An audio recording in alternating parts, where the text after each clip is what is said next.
नमस्कार, मेरा नाम है वान्या दीक्षित और आप देख रहे हैं अमरउजाला.com। इस समय हम दून अस्पताल के ऑन्कोलॉजी डिपार्टमेंट में हैं और हमारे साथ में डिपार्टमेंट के एचओडी डॉक्टर दौलत सिंह जी हैं। इस समय ब्रेस्ट कैंसर को लेकर चर्चाएं तेज हैं। इसकी बड़ी वजह यह है कि TV actress Hina Khan breast cancer की चपेट में आ चुकी हैं। हिना ने बताया है कि उन्हें तीसरी स्टेज का ब्रेस्ट कैंसर है। हमने डॉक्टर साहब से बात की तो डॉक्टर साहब कह रहे हैं कि ब्रेस्ट कैंसर भारत की महिलाओं में जो कैंसर होते हैं उनमें सबसे अधिक होने वाला कैंसर है। तो हम डॉक्टर साहब से जानेंगे कि इसकी क्या वजह है और ये किस तरह से फैलता है। पाश्चात्य देशों के समान अब भारत में भी स्तन कैंसर बहुत तेज़ी से बढ़ रहा है। इसका मुख्य कारण है कि हम पाश्चात्य संस्कृति का हम फॉलो कर रहे हैं, उसका अनुसरण कर रहे हैं और हमारी लाइफस्टाइल चेंज हो गई है। ये एक प्रमुख कारण है। जेनेटिक म्यूटेशन और खान पान में परिवर्तन, सेडेंटरी पर्सनैलिटी और इसका प्रमुख कारण है फैटी डाइट और एक्सरसाइज का ना करना।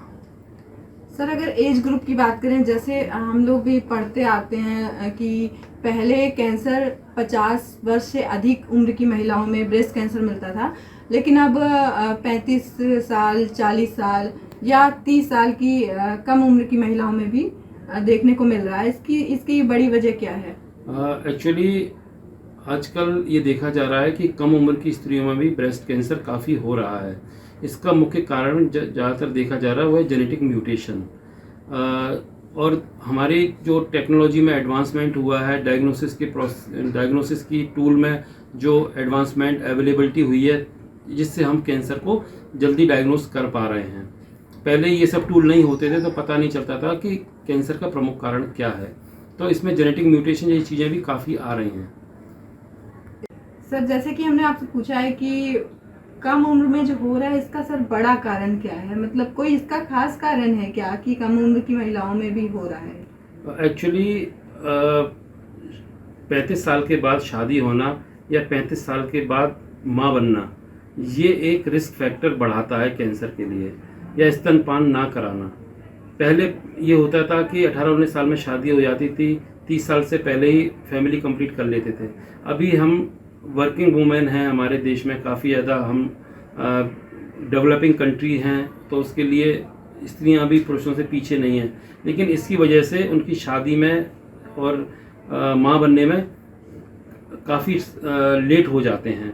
तो ये भी एक हार्मोन को अनियंत्रित करता है और ये भी एक कारण हो सकता है। ये एक अवॉइडेबल सिचुएशन है जिसको कि अवॉइड किया जा सकता है। सर, अब हम अगर इलाज की बात करें तो ब्रेस्ट कैंसर का इलाज कैसे संभव है और अपने यहाँ क्या ये इलाज उपलब्ध है? देखिए, ब्रेस्ट कैंसर का इलाज स्टेजिंग के हिसाब से होता है। अर्ली स्टेज में केवल सर्जरी ही काफ़ी होती है, लेकिन 70% केस जो हमारे पास है स्टेज 3 और स्टेज 4 में आ रहे हैं। जिसका मुख्य कारण है कि कैंसर के प्रति जागरूकता न होना, स्क्रीनिंग टूल्स की कमी होना, सब जगह अवेलेबल नहीं है, रिमोट एरियाज़ में नहीं है।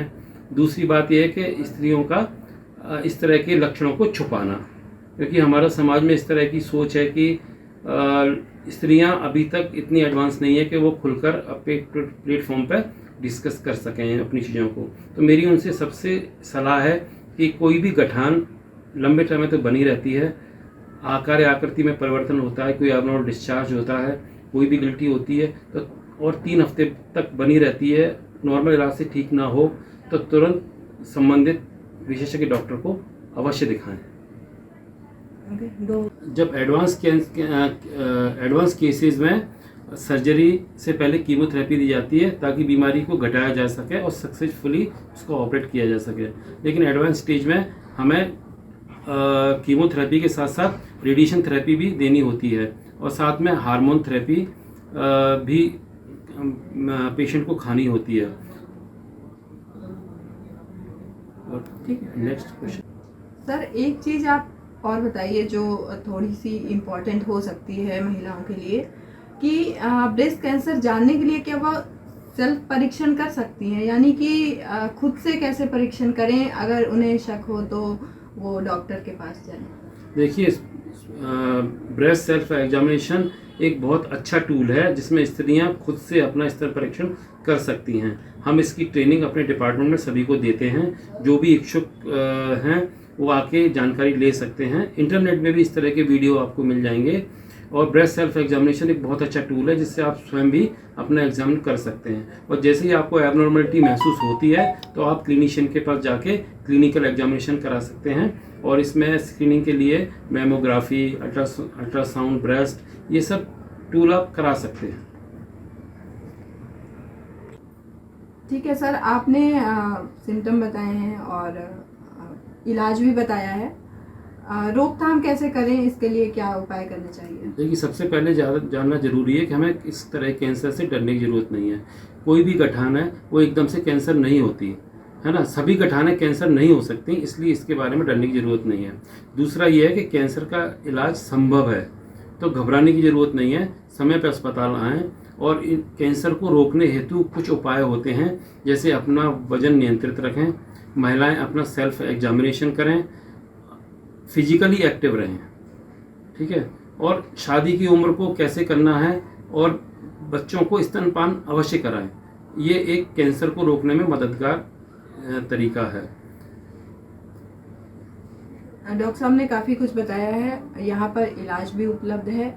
अगर आपको ब्रेस्ट से संबंधित कोई भी परेशानी लगती है, आपको ऐसा शक होता है कि कैंसर हो सकता है या नहीं भी है, तब भी आप आकर के डॉक्टर साहब को यहाँ पर अस्पताल में अपना एग्जामिनेशन करवा सकती हैं और प्रॉपर इलाज भी ले सकती हैं।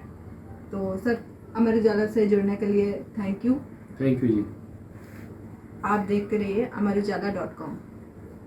अगर आप ये वीडियो YouTube पर देख रहे हैं तो हमारे चैनल को सब्सक्राइब करें और बेल आइकन को दबाना ना भूलें। अगर आप Facebook पर ये वीडियो देख रहे हैं तो हमारे पेज को लाइक करें।